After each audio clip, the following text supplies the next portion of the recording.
খুব পরিষ্কারভাবে,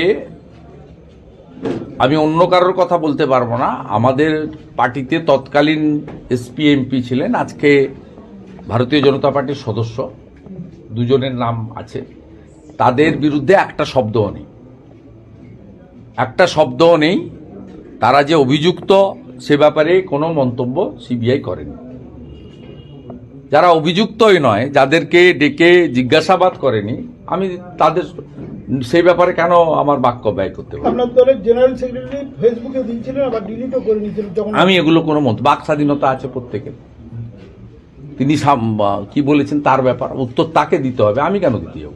আমি আপনাকে পরিষ্কার বলে দিচ্ছি, 2016 সালে যিনি এসপি ছিলেন, এমপি ছিলেন, আজকে ভারতীয় জনতা পার্টির মেম্বারশিপ নিয়েছেন, মেম্বার, এরা কোনো পদাধিকারী নয়, ভারতীয় আমাদের এনইসির মেম্বার, আর দিব্যেন্দু কোনো পদাধিকারী নয়, কিন্তু যে রিপোর্টিংটা দেওয়া হয়েছে তাতে এদেরকে অভিযুক্ত হিসেবে দেখানো হয়নি। যারা অভিযুক্তই নয়, তদন্তকারী সংস্থার লিখিত বক্তব্যে, সেক্ষেত্রে আমার মন্তব্য করার কিছু নেই।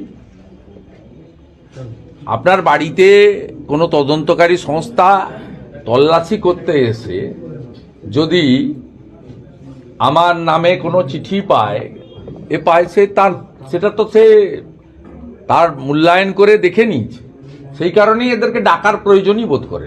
তো স্বাভাবিকভাবে আমি এটা নিয়ে অরিড নই।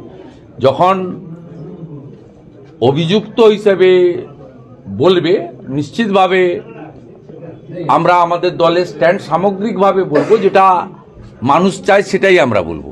মানুষের বাইরে ব্যক্তিগত কারোর প্রতি আমাদের কোনো বক্তব্য থাকবে না। কিন্তু যেহেতু অভিযুক্ত হিসেবে বলেনি, তাদের ডাকেনি, জিজ্ঞাসাবাদও হয়নি, সেক্ষেত্রে আমি বলবো না। আর সামগ্রিকভাবে এটা আমি দীর্ঘদিনের জনপ্রতিনিধি হিসাবে বলতে পারি, সেই 77-এর আগে কংগ্রেস বলুন, 77-এর পরে সিপিআইএম বলুন, বা পরবর্তীকালে তৃণমূল কংগ্রেস বলুন, বা যেখানে যে আছে, সুপারিশ মানুষ, জনপ্রতিনিধিদের কাছে জনগণ আসে, 3 ধরনের সুপারিশ হয়।